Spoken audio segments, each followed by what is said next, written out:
Où est-ce que j'en suis avec le développement de mon jeu? De quoi parle-t-il? Quel est le thème? Quelles sont les mécaniques? Voilà le sujet que je vais aborder aujourd'hui dans cette vidéo.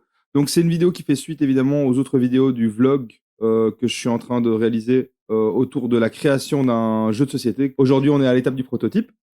Le prototype existe dans sa version physique et il existe également dans sa version virtuelle, digitale, sur Tabletop Simulator. Aujourd'hui, je vais présenter le jeu sur Tabletop Simulator. Ce sera beaucoup plus simple pour moi de présenter les différents éléments, etc. Mais voilà, il existe dans sa version physique. Cette vidéo va aborder principalement le jeu en lui-même, les mécaniques, voilà, le gameplay, etc. On est aujourd'hui sur la V2 du jeu. C'est-à-dire que j'ai déjà fait des playtests, etc. Tout ça, je vais en parler dans d'autres vidéos. Je compte parler de la manière dont je fais, à mon échelle, le graphic design. Évidemment, c'est pas un produit fini. Également, les illustrations. Je vais également parler de comment je fais le proto physique ou le proto virtuel. Je vais parler de la rédaction de règles. Voilà, je vais parler de plein de choses dans le vlog. Mais aujourd'hui, pour kickstart vraiment la partie concernant le jeu, je vais juste présenter le jeu. Donc, voici le livre de règles. Donc, regardez pas trop au détail. Il n'est pas terminé, évidemment. Et je ne l'ai pas encore fait relire. Donc, faute d'orthographe, tout ça, on regarde pas. En première page, j'ai une petite intro qui donne le ton et qui donne une idée de la thématique. Donc, le jeu s'appelle Santa's Factory, hein, l'usine du Père Noël. Et voici le petit texte d'introduction que j'ai fait. Donc, en 2023, la compétition est rude. Le Père Noël a besoin de rester pertinent et concurrentiel. Il a donc décidé de délocaliser, de restructurer, bref, d'optimiser sa production de jouets. Il a néanmoins décidé de laisser une chance à ses meilleurs éléments de garder leur travail. Et oui, le Père Noël est clément. Pour savoir qui bénéficiera de cette bienveillance, un concours est organisé et chaque chef de département devra, avec son équipe, produire le plus de jouets possible la veille de Noël et prouver qu'il a les épaules. Dans Santa's Factory, vous incarnez donc un lutin du Père Noël qui, avec ses ouvriers, devra contenter les enfants du monde entier. Pour cela, ils vont devoir récupérer aux quatre coins de la Laponie des matières premières nécessaires pour rassembler des jouets, innover pour proposer de nouveaux types de jouets, tout en se préservant des périls en tout genre. Saurez-vous sauver l'usine et Noël par la même occasion? Donc, on est sur une thématique de Noël de toute évidence. Hein. Alors, j'ai décidé de prendre le parti de me focaliser vraiment sur le lore de Noël avec Krampus, le jumeau maléfique, il me semble, du Père Noël, l'abominable bonhomme de neige, le Yeti, etc. Voilà, c'est un thème qui va permettre pas mal de choses assez chouettes. On a les lutins du Père Noël, hein, on va incarner un lutin du Père Noël, et le ton sera un petit peu sarcastique. Vous allez voir, c'est un peu une petite critique du monde entrepreneurial, etc. Voilà. Donc nous voici dans le prototype virtuel, hein. On est dans Tabletop Simulator, c'est un simulateur 3D de table de jeu avec plein d'éléments customisables et ça c'est le jeu tel qu'il est aujourd'hui. Donc on a dans Tabletop Simulator le PDF des règles qui est disponible. Je pense mettre, une fois avoir réalisé les playtests, etc., à mon avis quand le jeu sera dans sa 3e version, publier ce prototype sur Tabletop Simulator en public, histoire que des gens puissent le playtest et s'amuser dessus. Le but du jeu va donc être de produire des jouets tout en se préservant d'événements aléatoires et de tout danger, tout en mettant des bâtons dans les roues de ses adversaires. On rappelle, c'est un monde concurrentiel. Chaque joueur dans son atelier va pouvoir produire des pièces qui vont lui permettre ensuite de assembler des jouets. Et c'est en assemblant des jouets que le joueur va pouvoir se démarquer de la concurrence et marquer des points. Pour récupérer des ressources, il aura la possibilité d'aller sur le plateau Laponie, récupérer du bois dans la forêt, du métal dans la mine, du tissu dans la fabrique de coton ou du plastique dans la raffinerie. Et avec ces différents éléments, il va pouvoir générer des pièces qui seront par exemple des blocs de bois, des pièces en plastique, des roues, etc. Alors, pour le fonctionnement des tables d'assemblage de jouets, alors c'est tout simple, on va pouvoir prendre un jouet, on va le placer, et ici, en fait, voilà, tout ça sont des jouets qu'on va pouvoir créer. On va pouvoir les créer à partir de pièces et à partir de matières premières. Ici, on a un petit récapitulatif des différentes recettes. Donc, on voit que, par exemple, pour créer un skateboard, il faudra 2 blocs de bois ainsi que 4 roues. Donc, évidemment, je le mentionnais, des événements aléatoires vont se produire durant la partie. Ce sera symbolisé par ceci, hein, ce sont les cartes pôle Nord. On va pouvoir tout simplement retourner une carte pôle Nord. Cette carte pôle Nord ne sera pas active durant le tour, mais elle sera active durant le tour suivant. Ça va permettre au joueur de s'adapter. Donc ici, on voit une tempête de neige. La moitié des ressources se présentent sur les lieux de collecte arrondis à l'inférieur et retirées du plateau avant que les joueurs ne collectent. Donc voilà. Ici, par exemple, on sait qu'on aura très peu de ressources sur le tour suivant. Donc ça, c'est le type d'événements desquels on va devoir se préserver. Récupération de ressources, production de pièces, création de jouets, c'est le but du jeu. Évidemment, on aura des moyens de se défendre, c'est-à-dire que chaque joueur aura la possibilité d'utiliser des cartes comme ceci. Ceci sont des cartes magie de Noël. Par exemple, ici, on a la carte surprise. Si vous êtes le seul sur un lieu de collecte, prenez 2 cartes magie de Noël. Voilà. On a évidemment plein d'autres types de cartes. Ici, je vais en donner quelques exemples. Le chocolat chaud qui permet de se protéger de la carte pôle Nord, donc de la carte événement aléatoire.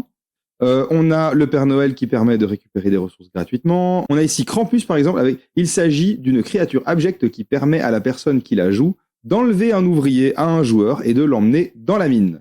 On a également le lutin larcin qui vole 3 ressources à un autre joueur, etc., etc. Donc c'est plein de cartes qui vont permettre de créer de l'aléatoire et de créer du fun dans la partie et surtout des interactions entre joueurs. À côté de ça, on a également la possibilité d'améliorer son atelier du Père Noël en allant dans le laboratoire et en récupérant des améliorations de l'atelier. La manière dont le jeu fonctionne. Nous avons en début de partie, chaque joueur possède 4 ouvriers. On va pouvoir placer chacun son tour en fonction de l'ordre du tour symbolisé par un jeton premier joueur. On va pouvoir placer ses ouvriers sur différents emplacements du plateau. On a évidemment les emplacements qui permettent de récupérer des ressources.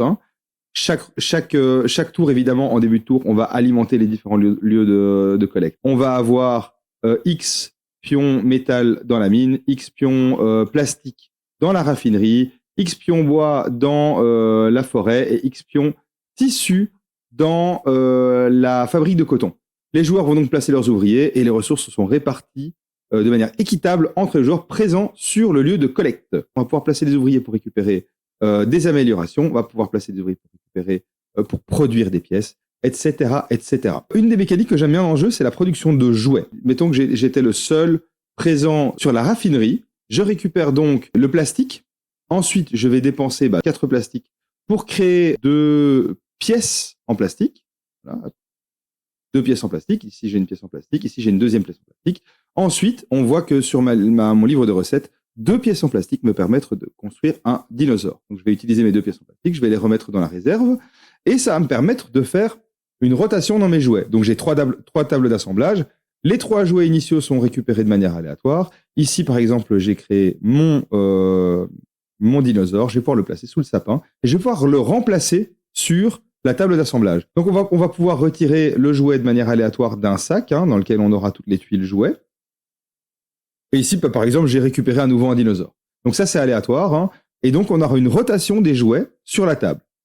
Donc ce qui est intéressant, c'est que pour l'assemblage de jouets, il ne faut pas placer d'ouvriers. En fait, on va pouvoir assembler autant de jouets qu'on veut sur notre tour de jeu. Et donc on va pouvoir faire beaucoup de rotations si on a réussi à générer pas mal de pièces. Voilà. Donc ça, c'est assez intéressant. Ensuite, on a une mécanique supplémentaire, c'est-à-dire que certains jouets peuvent être améliorés. Et à ce moment-là, je vais pouvoir, plutôt que de récupérer un jouet aléatoire dans le sac, je vais pouvoir placer la version améliorée d'un jouet créé ici. Ça va me permettre de créer, par exemple, un robot. Alors, comment savoir quel jouet produire ? Eh bien, c'est simple. On a ici, au village, la possibilité de récupérer des lettres au Père Noël. On commence évidemment de manière initiale avec un certain nombre de lettres au Père Noël. Et donc ici, par exemple, j'ai une lettre au Père Noël. Ici. Cette lettre au Père Noël me dit, voilà, j'ai été sage cette année, je veux une poupée parlante ainsi qu'une peluche signée Rebelle. Et bien dans ce cas-ci, si j'ai sous mon sapin une poupée parlante ainsi qu'un ours en peluche, je vais pouvoir dire, je résous cette carte Père Noël et sa résolution me rapportera 9 boules de neige ou boules de Noël ou flocons. Enfin voilà, j'ai pas encore décidé. C'est vraiment juste purement thématique, mais dans ce cas-ci, je vais pouvoir avancer de 9 points sur ma piste de points de victoire. Ça, c'est une possibilité. La deuxième possibilité est également de pouvoir venir au village et de distribuer les jouets aux villageois. Et dans ce cas-ci, en fait, on va marquer un nombre de points qui est ici. Voilà, tout ça, c'est de l'équilibrage. Il va falloir évidemment définir le nombre de points. Ça devrait être équilibré, mais par exemple, la poupée vaut 2 points et elle rapportera 2 points.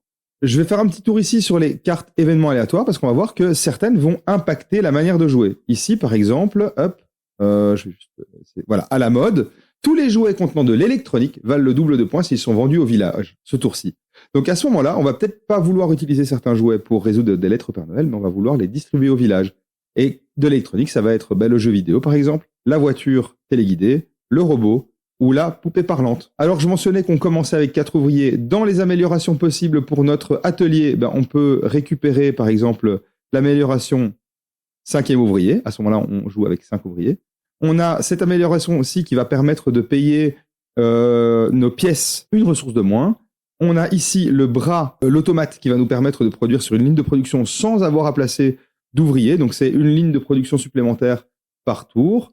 Et on a également ce circuit électronique est indispensable pour pouvoir produire des jouets améliorés. Voilà un petit peu comment ça fonctionne, comment on va pouvoir marquer des points, comment l'aléatoire va impacter le jeu, comment on va pouvoir également nous-mêmes nous défendre avec les cartes magie de Noël. Ce que je trouve intéressant avec le jeu, c'est qu'on a plusieurs manières de forcer le joueur à adapter sa stratégie. Hein. On a les lettres au Père Noël, on a les cartes pôle Nord, on a les cartes magie de Noël, etc., etc. Comme c'est un placement d'ouvrier, évidemment, le nombre d'emplacements sur les différents lieux sont comptés.